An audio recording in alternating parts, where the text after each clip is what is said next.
오늘 말씀은 거짓 선지자, 거짓 선생들에 대한 이야기를 베드로가 하고 있는 것을 보게 됩니다. 1장 부분에서 하나님을 아는 것, 예수 그리스도를 아는 것, 그것이 얼마나 우리에게 중요한가, 왜 예수님을 아는 것이 그렇게 우리에게 절실한가 하는 부분들을 1장에서 보았고, 1장 후반부에서 베드로는 그러니까 너희들에게 끊임없이 생각나지게, 그러니까 특별히 베드로는 지금 이 베드로후서를 기록할 무렵에 자신의 임종이 가까운 죽음으로 떠나가야 될 시기가 얼마 남지 않은 그런 상황이기 때문에 자신이 살아있을 때뿐만 아니라 자신이 떠나고 나서도, 죽고 나서도 그들이 이 말씀을 꼭 기억하고 이것이 끊임없이 생각나기를 원하는, 그래서 끊임없이 반복하고 또 반복하면서 이야기를 해가는 것을 보게 되어집니다. 그러면서 이제 그가 떠나감에도 불구하고 그들에게 남겨지는 것이 있는데 그것이 바로 성경이죠. 그래서 하나님의 말씀을 사사로이 풀지 말아야 될 것을 베드로는 이야기하고 있습니다. 그리고 이제 2장에 넘어가서 거짓 선지자들이 있었던 것처럼 지금 너희 중에 거짓 선생들이 있다. 그러니까 여기에 거짓 선지자는 이제 가장 단순하게 떠오르는 것은 구약 시대의 이 선지서를 가만히 보면 여호수아서든 예레미야서든 구약의 역사서를 들여다보면 거기에 거짓 선지자들이 다양한 모습으로 등장을 하는 것을 보게 돼요. 그 이야기를 받아서 하는 거예요. 과거에도 그렇게 거짓 선지자들이 있었던 것처럼 지금도 너희 중에 거짓 선생들이 있다. 그들이 멸망할 이단을 가만히 끌고 들어와서 자기들을 사신 주를 부인하고 임박한 멸망을 스스로 취한다. 가만히 이단을 끌고 들어와서 결국은 주를 부인해, 궁극적으로는 예수 그리스도를 부인하게 하고 결국은 임박한 멸망을 취하고 스스로 멸망하고 망하도록 하게 만드는 거짓 선생 이단에 대한 이야기를 베드로가 하는 것을 보게 되어집니다. 그 시대에 2000년 전 교회 가운데에도 이단이 있었고 지금도 마찬가지로 이단, 거짓 선생이라고 일컫는 사람들은 있습니다. 그런데 거짓 선생과 이 이단의 가장 중요한 분별의 기준선은 뭐냐면 사실은 이단도 그 바른 교회도 성경을 중심으로 이야기하는 건 똑같아요. 베드로가 지금 이 이야기를 하기 전에 바로 위에 지금 1장 끝부분에서 성경의 모든 예언은 사사로이 풀어서는 안 된다. 이것은 다 하나님의 성령의 감동을 받은 사람들이 사람의 뜻으로, 사람의 아이디어로, 사람의 글로 쓴 것이 아니라 하나님께 받아서 너희들에게, 우리에게 하나님 주신 것이다라는 이야기를 바로 앞절에 하고 있어요. 그리고 지금 이단에 대한 이야기를 하고 있어요. 거짓 선생, 거짓 선지자. 그러니까 선지자의 모습을 하고 있는데 거짓된 거죠. 선생의 모습을 하고 있는데 거짓된 모습을 하고 있는 거예요. 그런데 그들이 가르치고 펼쳐져 있는 것은 뭐냐? 성경인 거예요. 그러니까는 성경 중심이라는 말이 굉장히 맞는 말이지만 굉장히 사실은 조심스러운 이야기가 되어질 수 있는 거예요. 이단도 성경을 가지고 그렇게 하니까. 지금은 광주에 내려갔으니 광주 새순교회 부임해서 내려간 우리 교회에 잠깐 있어서 우리 유성원 목사가 대전에 이제 새로남 교회에서 이제 청년하고 교구 사역을 할 때 특별히 이제 대전에 이 신천지 관련된 이단이 굉장히 많이 일을 했고 역사를 했고, 특별히 이제 새로남 교회 이제 오정 목사님이 이렇게 이단 문제에 굉장히 적극적으로 이렇게 행동을 많이 했어요. 그래서 구원파나 신천지로부터 고소 고발도 당하고 그것 때문에 이렇게 재판도 오랫동안 이단은 이단이라고 이야기한 것 때문에 명예훼손 이런 걸로 이제 고소를 당해서 재판 과정도 오래 겪기도 하는데, 어느 날 이제 이 자료를 하나 이렇게 갖다 주는데, 그래서 그 자료를 쭉 좀 이렇게 보면서 혹시 자기 교회 안에 그런 사람들이 출입하고 있는지 않는지 이렇게 자료를 주는데, 그게 뭐냐면 대전에 있는 신천지 그 훈련센터의 앞에서 이제 누가 이제 몰래 숨어가지고 카메라로 찍은 거예요.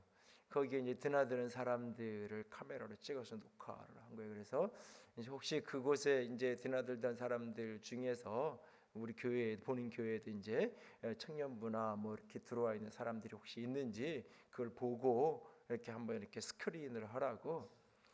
근데 이제 그걸 이렇게 쭉 보고 나서 그걸 보고 한 일주일 지나서 이렇게 만나서 이야기를 나누는데 자기는 그걸 보면서 너무너무 가슴이 아프고 슬프고 힘들었다고 그런 얘기를 하더라고요.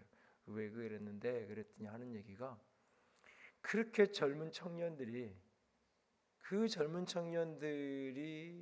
딱 하나 성경을 배우겠다고 그곳에 이렇게 수많은 청년들이 이렇게 드나드는 그 모습을 이렇게 보면서 교회 내 청년들이 성경을 배우겠다고 저렇게 드나들지 않는데 주중에 뭐 낮 시간에 시간을 내서 이렇게 성경을 배우겠다고 찾아오지 않는데 저것은 오히려 저렇게 분명히 잘못된 개념들을 가르치고 이 이야기를 함에도 불구하고 조금만 성경에 대한 지식을 조금만 성경에 대한 큰 틀을 볼 줄 아는 시각만 갖고 있어도 분명히 이게 문제가 있다는 것을 너무너무나 쉽게 분별할 수 있는 것임에도 불구하고 그렇게 많은 청년들이 그것을 배우겠다고 모여들고 또 배우고 그리고 그것으로 사람들이 이렇게 혼돈 속에 빠져들어가게 되고 뭐 그 어떻게 저렇게 많은 청년들이 저렇게 드나들까 그 생각을 하면서 이 청년부 사역을 하면서 청년부 사역의 초점을 이 성경을 더 많이 가르치고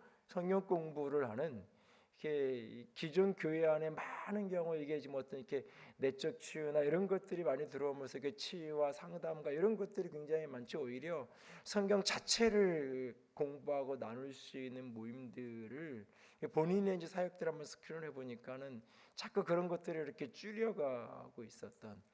그래서 이걸 좀 더 어떻게 보면 더 자꾸 강화하고 해야 되겠다 그런 생각을 하면서 참 마음이 아파서 힘들었던 그 이야기를 이렇게 만나서 같이 나누었던 기억이 있는데요. 이단도 성경 아닌 것을 가리키는 게 아니에요. 성경을 가지고 이야기를 하는 게 성경을 가지고 이야기할 성경을 가지고 성경 바깥 이야기를 하는 거죠. 사실은 성경을 가지고 성경 안에 있는 이야기를 하는 게 아니라 이 성경을 가지고 결국 성경 바깥의 이야기를 하는 거예요. 궁극적으로 여기 딱 결론을 한 가지 이야기했는데 자기들을 사신 주를 부인하고 결국 성경에 수많은 이야기를 하는데 궁극적으로 예수 그리스도를 부인하게 만드는 거예요. 궁극적으로 예수 그리스도에게로 초점 맞추는 것이 아니라 다른 것을 자꾸 초점 맞추게 만드는 거예요. 어떤 사람에게 개인에게 초점을 예수가 아닌 개인에게 집중하게 만들든지 예수 그리스도가 초점이 아닌 다른 어떤 구원의 방법론들을 자꾸 이야기하는 거예요. 가장 단순하게 예수 그리스도를 믿음으로 구원받고 천국 갈 준비의 가장 핵심적인 것은 예수 그리스도에 대한 믿음으로 회복하는 것이고 그 믿음 속에 오늘의 인생을 삶을 살아가는 거예요. 그런데 그 단순한 복음을 자꾸 희석시켜서 다른 무엇이 있어야 되는 예수 그리스도를 믿는 것 그것은 부차적인 것으로 그것은 당연한 것이라고 이야기하면서 동시에 그것은 부수적인 것 부차적인 것이고 다른 어떤 것이 더 있어야 되는 것처럼 자꾸 사람들에게 가르치는 거예요. 그것이 어떤 것이든지 특별히 특정한 개인 그것이 교주든지 누구든지 특정한 개인의 가르침과 개인의 주장들을 자꾸 가르치게끔 만드는 거예요. 이단성이 있는 공동체 중에 대부분의 모습들 중에 하나가 그 리더가 가르치니까 다른 교회도 여러 이렇게 지교회들이 있고 그래도 꼭 그 목사님 이야기만 그 설교만 들어야 되고 가르쳐야 되고 공부해야 되고 그걸 교제를마다 또 나누고 물론 그게 다 잘못된 거 알지. 나보다 나은 분이고 나보다 잘 가르치는 분이 정리를 해서 주니까 그것에 대해서 존중하고 배울 필요는 있겠죠. 그러나 그것이 아닌 다른 것들을 받아들이려고 하지 않는 그런 모습으로 가기 시작하면서 그것이 처음부터 복음을 완전히 벗어나는 것이 아니라 조금씩 복음과 멀어지면서 성경이 말하는 하나님의 말씀보다 누구의 말이 더 우선순위가 되고 누구의 말이 더 중요한 말이 되어버리는 그런 위험성 속에 빠져 들어가기 시작하는 겁니다. 결국 주를 부인하게 되는 예수 그리스도의 구원을 부인하게 되고 예수 그리스도의 신성을 부인하게 되고 예수 그리스도의 주권을 부인하는 자리까지 나아가게 만드는, 그래서 결국 사람을 따르고 쫓게 만드는 그런 모습으로 왜곡되어져 가는 모습들을 종종 만나게 되어집니다. 그래서 오늘 본문 속에서도 거짓 선지자, 거짓 선생들이 너희 속에 있다라고 말하면서 그들의 핵심 중에 하나가 주를 부인하게 만든다. 주님과 멀어지게 만들고 주님과 자꾸 거리가 생기게끔 만드는 것. 그래서 어떠한 가르침이라 할지라도 주님과 멀어지게 만드는 것은 결코 건강한 모습이 아닙니다. 그러면서 이제 2절 이후에서 몇 가지 이단적 가르침을 갖는 사람들의 어떤 이 내용적 교리적인 잘못을 이야기하는 것이 아니라 그 열매, 결국은 열매로 알기라고 말했는데 그 열매의 모습들을 몇 가지 우리에게 가르쳐 주고 있어요. 첫 번째가 2절에 보니까 여럿이 그들의 호색하는 것을 따르리니 이로 말미암아 진리의 도가 비방을 받을 것이요, 여럿이 그들의 호색하는 것을 따르게 된다라고 말하고 있어요.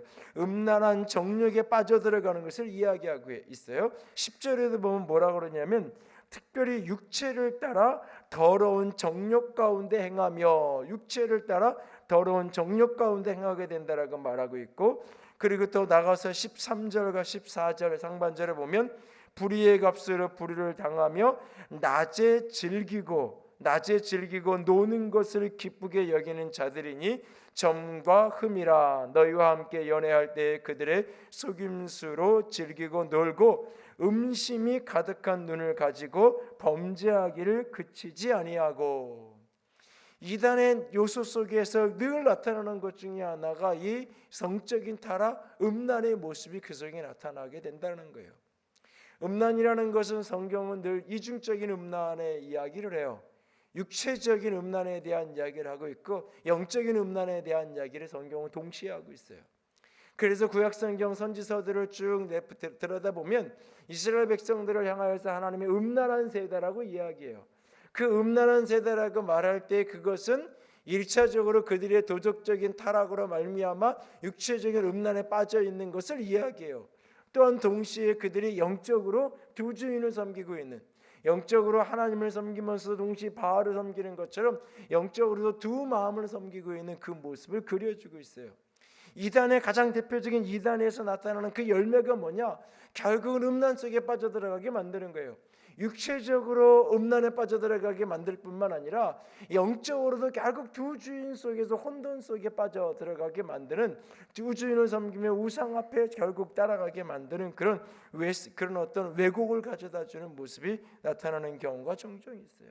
대부분의 이단의 교주들의 사생활과 이런 것들 얽힌 이야기들이 나중에 드러나는 것을 보면 그 속에 수많은 음란한 이야기들이 함께 뒤엉켜 있는 것들이 대부분의 그 이단의 교주들에게서 나타나는 열매 속에서 대부분 그와 같은 결과들이 나타나지는 경우를 종종 보게 돼요. 이단 속에 빠져들어가고 잘못된 가르침 속에 빠져들어갈 때에 영적인 육적인 음란함 속에 빠져들어가게 된다는 거예요. 결국은 그리스도인들도 이 교회 안에서 생활하면서 자꾸 바깥에 있는 다른 것을 기웃거리기 시작하면서 두 마음이 되기 시작하면서 이 두 마음이라는 것이 처음부터 두 마음이 아니에요. 그냥 무언가가 조금 내게 들어오는 건데 그것이 결국은 두 마음으로 혼돈 속에 빠지게 하는 경우가 종종 있어요. 특별히 대부분의 이단의 가르침들이, 요즘에 특별히 이단이라고 이야기하는 사람들이 이단적으로 나타나는 모습들을 보면 대부분 교회에서 자기 정체성을 숨기도록, 바깥에서 성경 공부하는 것을 숨길 이유는 없잖아요. 그게 좋은 거냐 나쁜 거냐 옳은 거냐 그른 거냐라는 것은 차치하고, 아니 그게 도움이 되느냐 안 되느냐라고 하는 부분에 대한 거는 판단에 따라서 도움이 된다고 말할 수도 있고 도움이 안 된다고 말할 수도 있어요. 그러나 가장 기본적으로 이단은 그것 자체를 감추게 만들어요. 그것 자체를 숨기게 만들어요. 그것 자체를 숨기려면 거기에 자연스럽게 거짓말을 해야 돼요. 그걸 숨기려니까 그게 아무리 내게 도움이 된다 할지라도 그것을 숨겨야 되고 그것을 위해서 거짓말을 해야 된다면 그건 결코 도움이 되는 게 아니에요. 어떤 것도 당장은 거기서 뭔가를 배우고 하는 것이 내게 도움이 되는 것처럼 보여도 그것을 숨겨야 되고 그것 때문에 거짓말을 해야 하는 상황이 만들어진다면 그것은 결코 옳은 게 아니에요. 그것은 결코 자신의 영혼과 삶에 유익한 게 될 수 없는 거예요, 사실은. 그럼에도 불구하고 자꾸 혼돈 속에 종종 빠져들어가는 사람들을 만나게 되죠. 오늘 이단의 모습 중에 가장 구체적인 열매 중에 하나가 뭐냐면 호색하게 하는, 음란한 어두움에 빠져가게 되는, 영적으로 육적으로 그렇게 음란하게 빠져들어가게 만드는 그런 모습들이 나타나는 것을 보게 돼요. 그래서 이단 속에 특별히 어떤 주술하는 사람들, 주술적인 영향력이 있는 집안이나 가정들을 보면 대부분 가정이 깨어져 가정이 건강하지 못한 경우를 보게 돼요. 어둠의 영이 역사하고 미혹의 영이 역사하는 곳에 가면 늘 그런 어떤 가정이 깨어지는 역사가 빈번하게 나타나요. 그 모습 속에. 여러분들이 혹시 한 달에 건너 누구 무당이나 뭐 이런 보살이라는 분들을 아는 분들이 계신다면 한번 주변을 그냥 이렇게 둘러봐요. 건강한 가정생활을 유지하면서 그런 활동을 하는 사람들이 거의 없어요, 사실은. 대부분은 그 가정이 다 어둠의 영 속에서 깨어지는 그런 모습들이 나타나는 것을 보게 돼요. 그 이단의 배후에 궁극적으로 하나님의 영이 역사하는 것이 아니라 궁극적으로 어둠의 영이 이 사단이 역사하고 있기 때문에 그렇게 흘러갈 수밖에 없는 거예요. 그리고 또 하나, 두 번째는 그 이단의 특성 가운데 하나는 탐심이라고 말하고 있어요. 3절에 그들이 탐심으로써 지어낸 말을 가지고 너희로 이득을 삼으니, 너희로 이득을 삼으니. 그러니까는 이단의 특성 중에 하나는 뭐냐면 교인을, 성도들을 자신을 위한 이익거리로 만드는 거예요. 그들이 탐심으로써 지어낸 말로써 너희로 이득을 삼으니, 너희로 무엇인가 이익거리로 만드는, 이익거리로 만드는.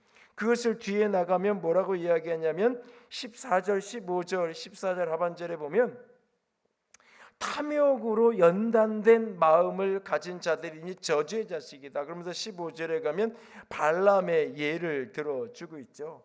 부올의 아들 발람의 길을 따르는도다. 그는 불의의 싹을 사랑하는도다 라고 이야기하고, 사랑한 자였다라고 발람에 대한 이야기를 하고 있어요. 구약성경 민수기의 이 발람이라는 사람, 하나님께서 그가 이렇게 예언하려고 할 때 하나님이 하지 말라고 이야기해요. 하나님이 그 길을 가지 말라고 이야기해요. 그 길을 가지 않아야 되는 거 맞아요. 본인은 알고 있어요. 그럼에도 불구하고 앞에 놓여 있는 재물이 탐이 나요. 내가 가서 예언해 주면 내게 얻을 수 있는 것이 탐이 나요. 내가 가서 기도해 주면 내게 생기는 게 탐이 나요. 내게 생기는 게. 그래서 결국은 가지 말아야 되는 걸 아는데도 결국은 자꾸 가게 돼. 그 재물 때문에 눈멀어서 하다 안 되니까 하나님께서 나귀가 입을 열어가지고 그 가는 길에 책망을 하는 장면까지 등장을 하잖아요. 그러니까 예언하는 것 자체가 잘못되는 게 아니에요. 근데 그 예언의 목적이 뭐냐? 하나님의 말씀을 전달하기 위한 목적이어야 되는데 하나님의 말씀을 대언하고 하나님의 말씀을 전하는 게 아니라 그 결과로 얻어지는 물질이 목적이에요. 이 두 개가 뒤집힌 거예요. 뒤집혀지는 거예요. 내가 은혜를 받아서 감사로 살해하는 것하고 처음부터 그게 목적이어서 그걸 제시하고 그걸 하는 거하고는 다른 거예요. 그것이 본질적으로, 근본적으로 다른 거예요. 교회가 건강하지 못한 모습으로 흘러갈 때 대부분 이런 식으로 흘러갈 수밖에 없는 거예요.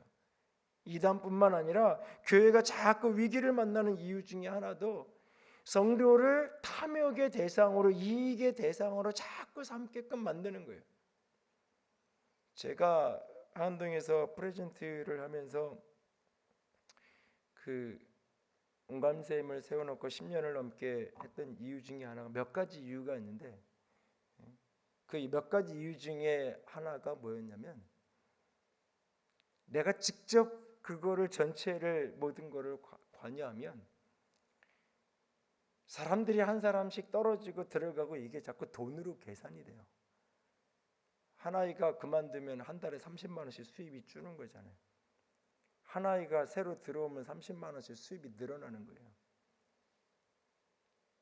아이들이 늙어 주는 것을 볼 때마다 그 아이가 왜 그랬을까, 어떤 이유였을까, 어떻게 도와줘, 이런 관점으로 바라보는 것이 아니라 긍정적으로 그만둔 아이든 새로운 아이든 그 아이를 자체를 바라보는 것이 아니라 이걸 자꾸 나도 모르게 수익적인 계산으로 바라보게 돼 있어요. 그러면 그때부터 자꾸 초점을 맞춘 이렇게 교육하겠다라고 하는 그런 어떤 방향성을 찾아가기보다는 사람에게 맞추게 돼 있는 거예요. 그 사람의 필요를 따라 맞춰가게 되는 거예요. 그 사람의 필요를 따라서. 제가 한동안 이렇게 신학교 하나의 강의를 좀 이렇게 다니다가 언제부턴가 안 가는데 몇 가지 이유가 있는데 그 중에 하나가 뭐 이렇게 서울에 있는 본교는 그래도 좀 괜찮은데 지방에 이렇게 분교들을 여러 개를 만들어 놓고 가보면 신학교라고 간판은 붙여놨는데 사실은 그냥 조그만 개척교회예요. 근데 그 교회에 조금만 열심히 하면 다 신학교에 등록을 시켜놓는 거예요. 왜냐하면 학교가 운영이 돼야 먹고 사니까. 조금만 그러면 자꾸 학교 등록하라고 얘기하는 거예요. 내가 보면 소명도 없고 사명도 없고 그냥 평신도로서 교회에서 열심히 하면 되고 그러면 될 사람들인데 그냥 너무 쉽게 사명받았다 그러고 전도사라 그러고 그러면서 이렇게 세워가는 모습들이 이건 아닌데 몇 번 그런 것들을 좀 느끼면서 내가 직접 뭐라고 얘기할 수 있는 영향력 있는 사람도 아니고 이거는 내가 있을 자리가 아닌 것 같다라고 생각하고는 이제 정리를 딱 했던 적이 있는데 이단의 특성 중에 하나가 결국은 핵심 중에 하나 결국 돈을 끌어모으는 것. 돈이 일차적인 목적이 되어버리는 그 탐심. 오늘 이단의 이런 모습이 오늘 그 닮은 모습이 오늘날 교회 안에도 우리 속에도 때로는 있을 수 있고 그래서 끊임없이 그런 모습으로 되지 않도록 우리 자신을 다 갖고 가야 될 거예요. 이 발람의 유혹. 사람을 따라서 예언하는 거잖아요. 기도하는 거잖아요. 제가 우리 교회는 아직 그 사업하시는 분들이 크게 없어서 사업장 예배 이런 것들을 해달라고 잘하는 기회가 그렇게 많지 않은데 여러분들이 나중에 아직 지금은 거의 없으니까 얘기하는 거예요. 사업장 예배를 해서 사업장에 와서 기도해 지금 예배하세요. 그런데 내가 그 사업장에 예배드리러 오는 분들을 내가 드리는 사례로 그분을 묶으려고 하면 안 돼요. 그래서 제가 특별히 이 신방 다니면서 받는 헌금들은 그대로 다 재정에 갖다 그냥 집어넣는데 이거는 그냥 특별히 개인적인 사업장 이런 거는 그냥 목회자들 가운데 이것은 자신에게 준 개인적인 사례로 그렇게 받는 경우가 있어요. 근데 일절 그렇게 하지 않아요. 왜냐하면 동시에 두 군데서 같은 날 같은 시간대에 두 군데서 나한테 예배 드리라고 오라 그러면 나도 모르게 여기는 가면 10만 원 주고 여기는 가면 5만 원 주는 나도 모르게 사람이기 때문에 나도 모르게 그 생각이 나는 거예요. 나도 모르게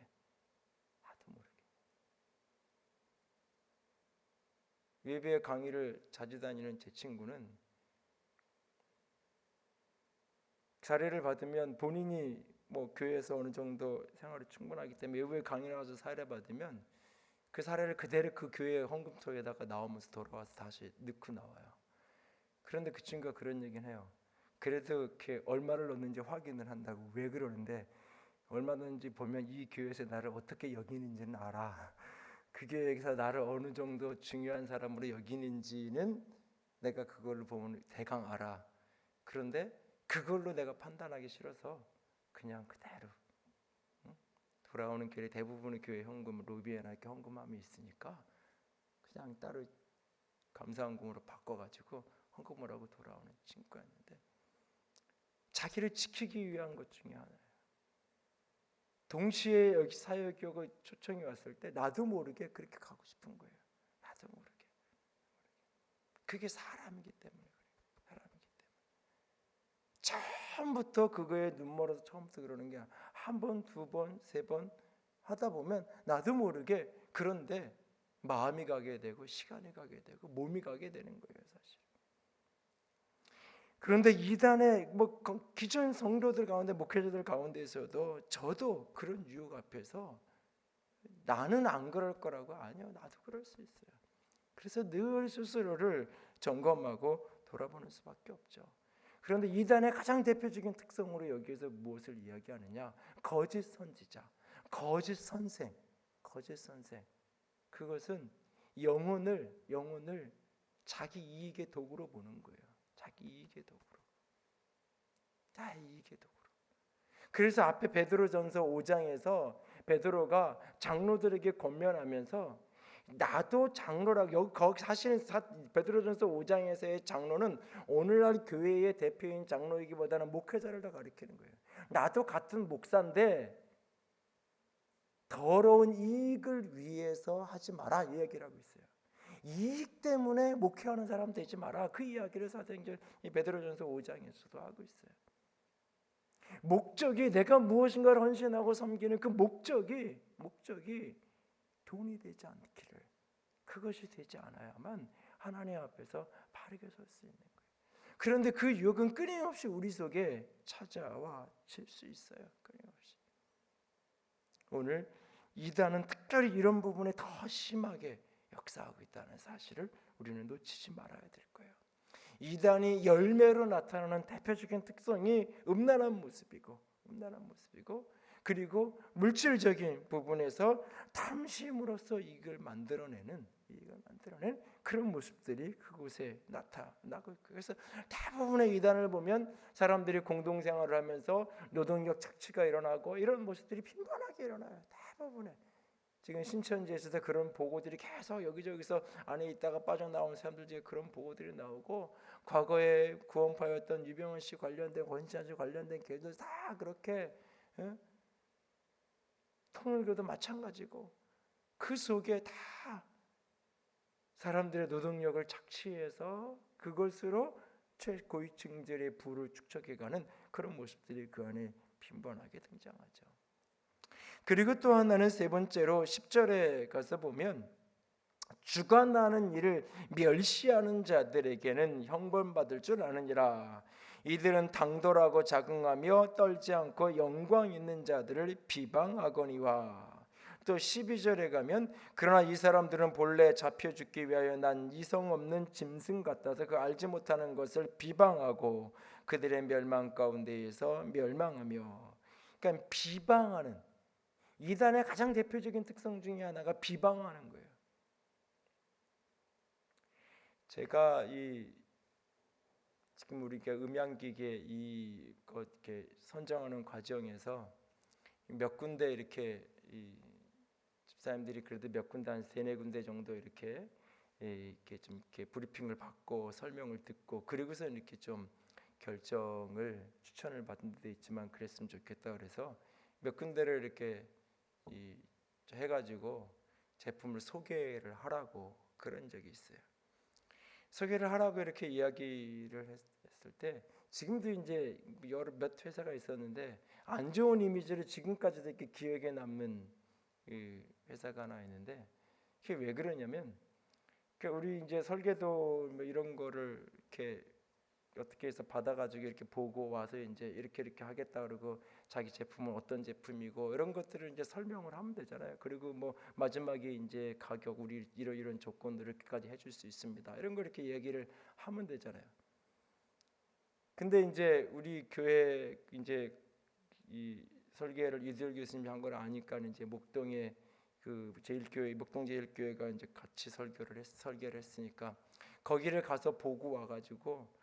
거기 내부에 해놓은 음향, 이 노출 콘크리트로 해놓은 여러 가지 음향의 약점들, 안 좋은 것들, 거기 있는 스피커의 안 좋은 것들, 그것만 쭉 이야기를 하더라고요. 한 15분 이야기하는데 자기 제품이 뭔가는 어떤 게 좋은지는 이야기를 안 하고 거기에 문제점만 쭉 이야기하더라고요. 그래서 내가 그 이야기는 뭔 얘기인지 나 잘 모르겠고 그 사장님, 그 실장님 한 그 스피커가 왜 좋은지 그걸 좀 이야기를, 그게 왜 좋은 건지 그 이야기를 좀 하라고. 나는 듣고 싶은 게 그건데 그 얘기 좀 하시라고. 그랬더니 별로 얘기를 못 하시더라고요. 앞에 시컷 얘기하더니 뒤에 한 5분도 못 얘기를 못 하시더라고요. 물론 내가 뭐 이렇게 그 음향에 대해서 설명을 해 내가 못 알아들으니까 전문가가 아니라 전문적인 언어를 용어를 막 써도 못 알아들어서 그런 걸 수도 있겠지만, 지금도 그분은 부정적인 의미에서 그게 아니죠, 뭐가죠. 똑같은 물건을 파는데 내 물건에 자신 있는 사람은 자기 물건이 왜 좋은지를 이야기하지 남의 게 이렇게 저렇게 얘기하지 않아요. 그러면서 내 거를 써보라고 얘기해, 내 거 먹어보라고 얘기하는 거예요. 옆에 집에 뭐 넣고 잘못했다고 이야기하지 않아요. 내 음식에 자신 있는 식당은 우리 거 먹어보라고 얘기하는 거예요. 우리 거 먹어보고 왜 좋은지, 여기에 뭐가 들어가는지 그 이야기를 하는 거거든요. 똑같아요. 많은 이단의 특성 중에 하나가 기존 교회에 대한 부정적인 얘기만 자꾸 하는 거예요. 여러분, 제가 학교 다닐 때 제일 짜증나고 싫었던 게 뭔지 알아요? 아니, 일찍 왔는데 지각한 사람 맨날 야단치는 거예요. 지각한 사람 야단은 나중에 늦게 온 사람들만 모아놓고 나중에 그 사람들 야단쳐야지, 제 시간에 와 있는 나한테 왜 맨날 늦게 온 사람, 이렇게 애들이 늦게 오고 뭐 그러면서 이렇게 뭐라 그러는지 잘 모르겠는 거예요.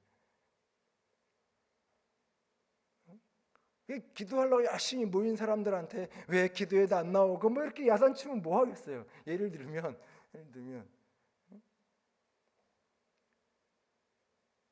그래도 교회를 사랑하고 관심 있고 헌신하겠다고 하고 교회를 세워가겠다고 그렇게 모인 사람들한테 교회가 이래서 문제고 이래서 문제고 그 얘기를 자꾸 해야 무슨 뭐가 유익하겠어요.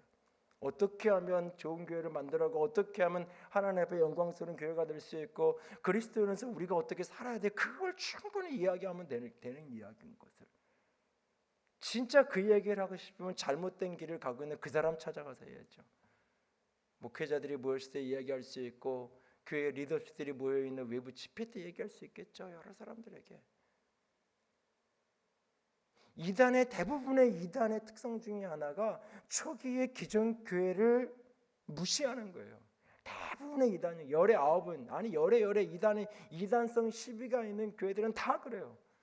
기존 교회를 험담하는 것으로 시작을 해요. 그게 이제 과하게 가면 어디까지 가느냐면 저기에는 구원이 없고 우리한테만 구원이 있다고.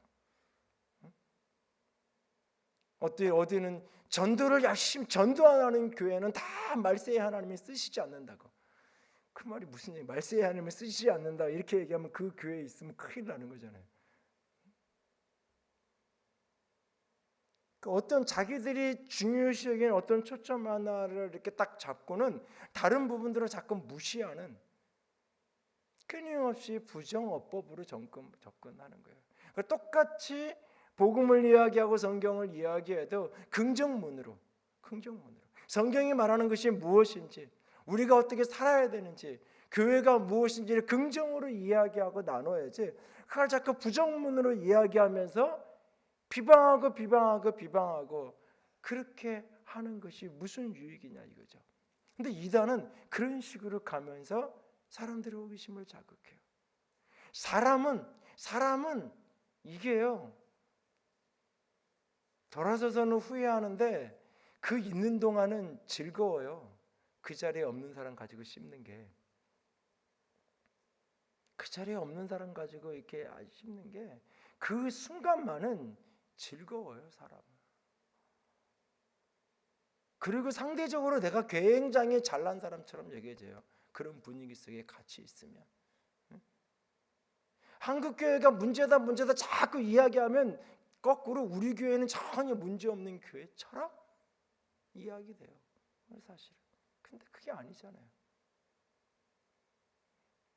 교회가 문제라고 얘기할 때 대부분은 내 문제잖아요. 우리 교회의 문제고 저 교회의 문제만이 아니라 우리 교회의 문제고 우리 교회의 약점이고 우리 교회의 연약함이잖아요, 사실은. 우리 걸 나누고 우리의 연약함을 나누고 어떻게 이거 극복할지 같이 씨름하면서 풀어가야 되는 거죠. 근데 이단은 자꾸 비방하고 하는 이 부정어법에 접근, 비방하는 특정한 권위잖아. 특정한 리더십을 비방하는 것은 전체적인 비방의 한 부분이에요. 뭐 목사를 비방하고 이거 한 부분이에요. 교회 리더십들을 평소도 리더십들을 자꾸 깎아내리고 비방 한 부분이에요. 전체적인 큰 틀은 기본적으로 교회에 대한 부정적인 접근을 하는 거예요.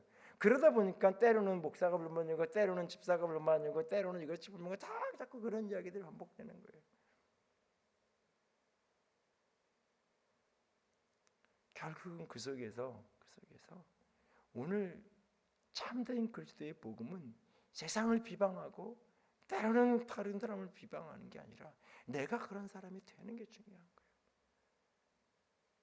언젠가 제가 그런 얘기 드렸잖아요.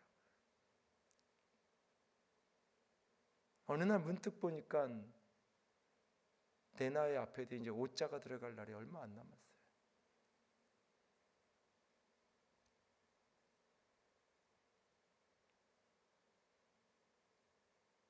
뭐 국회의원하고 장관하는 사람들이 나보다 나이 많은 사람들이 아니라 친구들도 있고 후배도 있고 물론 선배들이 더 많지만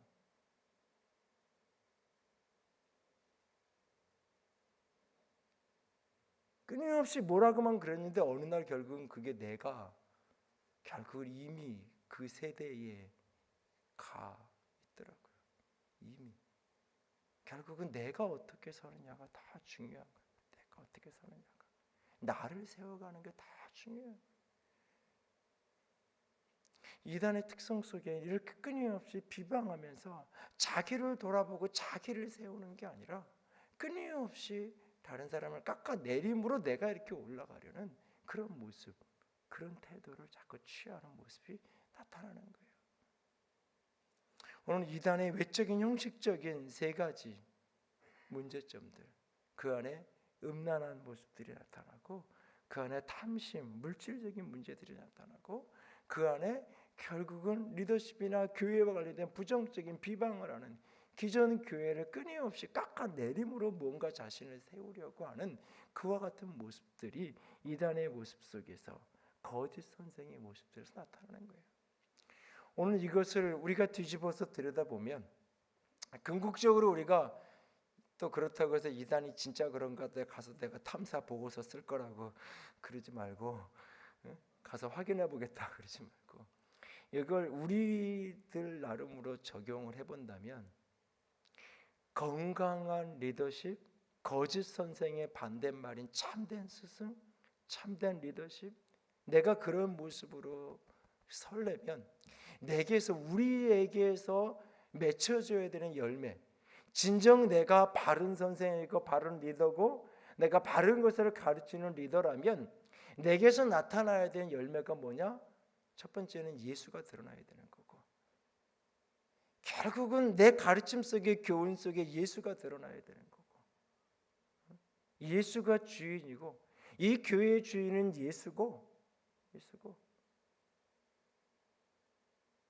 한 사람 개인과 한 목사나 한 몇몇 사람들에 의해서 교회가 움직여가는 것이 아니라 결국은 교회의 주인은 예수 그리스도라는 것이 깨끗이 드러나야 돼요. 그 가르침을 배우면 배울수록 내 관점들이 예수님께로 향하여지고 성령님께로 향하여지고 하나님께로 끊임없이 향하여지도록 만드는 선생이 좋은 선생이고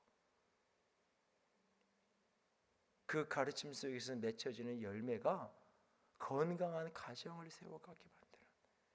거룩하게 자기 자신을 세상으로부터 구별시켜서 순결하게 지켜가면서 건강한 가정 공동체를 세우게 만드는 그런 모습으로 나타나야 되고 물질의 문제 앞에서 그것이 순결하고 깨끗한 모습으로 끊임없이 세워져야 되고 끊임없이 그래서 받기보다는 주기보다는 베풀고 나누는 그 움켜쥐기보다는 나누는 모습의 열매가 나타나야 되는 거고 또 하나는 비방하고 부정하기보다는 긍정하고 세워주고 칭찬하고 격려하는 진짜 뭔가 나쁜 게 있고 잘못된 게 있어 지적해야 될 그 순간조차도 지적하면서도 가슴이 아픈 여러분들이 자녀를 야단쳐 보면 그거잖아요. 자녀를 앞에 놓고 뒷담화를 하는, 그러면서 즐겁고 행복한 부모는 단 한 사람도 없어요. 단 한 사람도 없어요. 자녀에게 내가 야단치면서 기분 좋아서 야단치는 하나도 없어요. 야단을 치면서 내 속에서 불이 나고 화가 나는 거예요, 사실. 내가 그렇게 소리치고 야단쳐 놓고도 누가 다른 사람이 내 자식 야단치면 화나는 거예요. 왜 야단치냐고. 근데 우리 아들이 뭐가 잘못해서 당신이 무슨 권위를 가지고 그렇게 얘기하냐고. 내가 집에서 야단을 치고 내가 집에서 회초리를 들었을 망정, 그런 거예요. 왜? 사랑 때문에 야단치고 사랑 때문에 혼내고 사랑 때문에 얘기하는 거니까. 진짜 교회에 대해서, 리더십에 대해 사랑 때문에 이야기하는 거라면 말하면서도 가슴이 아픈 거예요. 내가 한마디를 하면 돌아져서 열마디를 우는 거예요. 하나님 앞에 가슴이 아파서. 그 속에서 나누어지고 이야기되어야 되는 거예요. 그렇지 않다면, 그리고 그럴 헌신과 각오가 없다면, 그렇게 중보하면서 내가 그를 위해서 중보자로 내가 그렇게 뒷받침될 그런 마음이 없다면 입이 올리지 않는 게 오히려 그게 더 자신에게 유익한 일일 수 있어요. 오늘 내가 참된 그리스도 안에서 선생으로, 참된 진리를 가르치는 사람으로 서기 위해서 오늘 이 본문의 이 거짓 선생의 모습들을 거꾸로 역으로 뒤집어서 내 자신의 모습을 좀 비춰보면 나는 어떤 선생인가? 그리고 나는 어떤 길을 가야 되는가? 내 삶에서 맺어져야 되는, 결실하게 만들어야 되는 열매는 어떤 것일까를 자연스럽게 돌아보게 됩니다. 저와 여러분들이 하나님 앞에서 주님 칭찬하시는, 주님 기뻐하시는 그런 아름다운 선생이 될 수 있기를 원합니다. 거짓 선생이 아니라 참된 선생이 우리 모두가 되어질 수 있기를 원합니다. 나를 통해서 예수님이 드러나고, 나를 통해서 맺어진 열매가 거룩한 삶, 순결한 삶을 살게 되어지고, 하나님 앞에서, 물질 앞에서 정직하고 바른 삶을 살아가게 되어지고, 그리고 그 속에서 비방하고 비난하는 것이 아니라 격려하고 칭찬하고 세워가고 함께 아파하고 품어갈 수 있는 그런 모습으로 우리 모두가 그런 성숙한 그리스도의 리더십으로, 그리스도의 사람으로 세워질 수 있기를 주님의 이름으로 부탁을 드립니다. 기도합니다.